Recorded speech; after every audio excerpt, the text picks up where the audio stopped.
రూపాయి డబ్బు రావడంలా. కానీ రేట్లు చూస్తే మన హయాంలో కన్నా డబల్ రేట్లకు అమ్ముతున్నారు.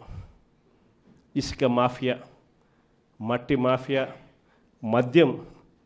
మన హయాంలో మనం మద్యం అమ్మకాలు తగ్గించేదానికోసం మనం చర్యలు తీసుకుంటే, ఆరోగ్యం బాగుపడాలి, ప్రజల ఆరోగ్యం బాగుపడాలి అని మనం చర్యలు తీసుకుంటే, ఈరోజు గ్రామంలో గుడి చివర, వీధి చివర, బడి చివర ఎక్కడ చూసినా బెల్ట్ షాపులే.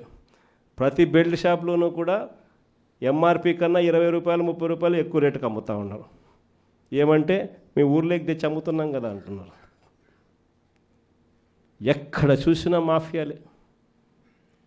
ఈరోజు ఏ నియోజకవర్గంలో ఏ పని జరగాలన్నా, మైన్స్ నడపాలన్నా, ఫ్యాక్టరీ నడపాలన్నా ఎమ్మెల్యేకి రావాలా, ఎమ్మెల్యేని కలవాలా, ఎమ్మెల్యేకి అంతో ఇంతో ఇవ్వాలా, ఎమ్మెల్యే ముఖ్యమంత్రికి అంతో ఇంతో ఇవ్వాలా. పంచుకో, దోచుకో, తినుకో. రాష్ట్రమంతా ఇదే జరుగుతూ ఉంది. విశాఖపట్నం లాంటి పెద్ద నగరాల్లో ఏం చేస్తూ ఉన్నారు? రూపాయికి ఇడ్లీ వస్తుందో లేదో నాకు తెలియదు, కానీ రూపాయికి చంద్రబాబు నాయుడు గారి హయాంలో తన బినామీలకు మాత్రం 3,000 కోట్ల రూపాయల భూములు మాత్రం ఇస్తారు. రూపాయి పెట్టుబడి పెడితే 3,000 కోట్ల భూములు. ఊరు పేరు లేని ఉర్సా అంట.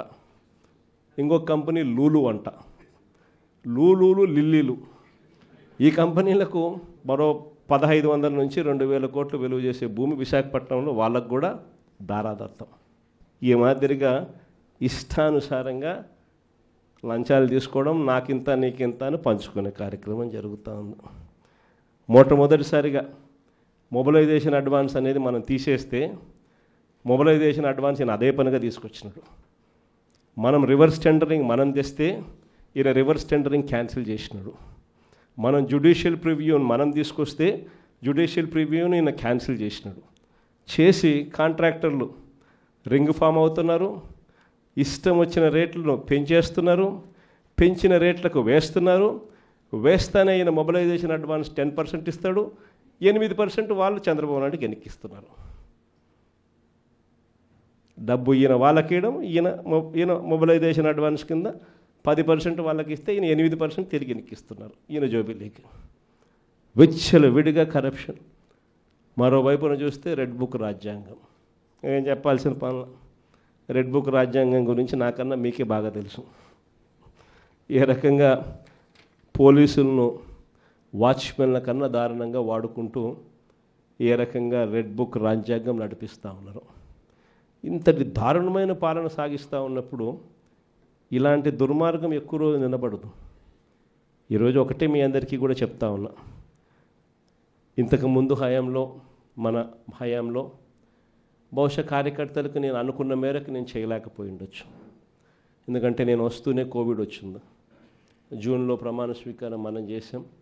మార్చి కల్లా కోవిడ్ లాంటి మహమ్మారిని ఎదుర్కోవాల్సి వచ్చింది. ఇంతకుముందు ఎప్పుడూ కూడా ఊహించలేదు, ఇంతకుముందు ఎప్పుడూ కూడా చూడలేదు. రాష్ట్రంలో అయితే నాకు ఊహ తెలిసినంత వరకు నా వయసులో ఇలాంటి పరిస్థితులు కూడా ఉంటాయి, ఇలాంటి సమస్యలు కూడా రాగలుగుతాయని కూడా బహుశా ఎవరికి కూడా తట్టిండదు. కానీ ఈసారి మాత్రం మీ అందరికీ చెప్తా ఉన్నా, ఈసారి మీ జగన్, మీ బిడ్డ మీరు పడతా ఉన్న కష్టాలను చూశాడు, మీరు చూపిస్తూ ఉన్న తెగువను కూడా మీ బిడ్డ జగన్ చూశాడు. మీ అందరికీ మాట చెప్తా ఉన్నా, నెక్స్ట్ జగన్ 2లో మాత్రం కార్యకర్తలకు పెద్దపీట వేస్తాను అని మాత్రం ఖచ్చితంగా చెప్తాను.